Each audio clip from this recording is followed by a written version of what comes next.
Monsieur le Président, bonsoir. Oui, bonsoir, cher frère, bro Pascal.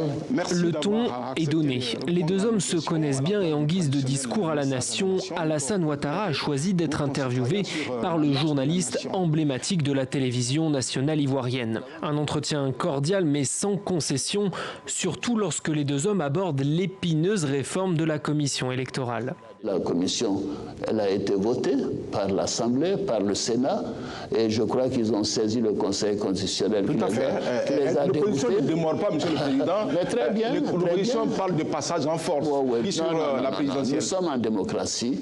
Et la majorité, dans tous les pays du monde, c'est la majorité qui décide. Ne craignez pas que cela prépare le terrain à la contestation du scrutin à venir? Mais écoutez, celui qui veut contester, conteste. L'opposition remet en cause l'indépendance de la commission électorale. À la tête de cette structure, c'est toujours le même homme, celui de la crise électorale de 2011, Youssouf Bakayoko, et c'est lui qui devrait annoncer les futurs résultats de 2020.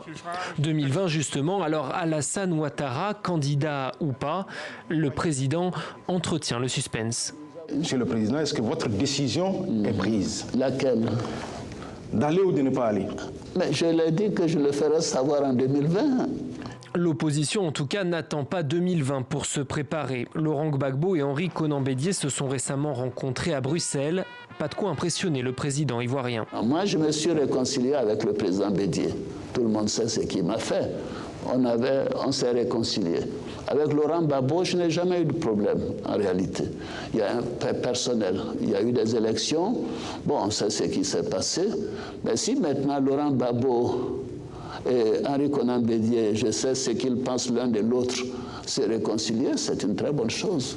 Une réconciliation qui sera mise à l'épreuve par la rude bataille électorale qui s'annonce d'ici à 2020, alors que le pays fête ses 59 ans d'indépendance et n'a toujours pas pansé les plaies de la guerre civile.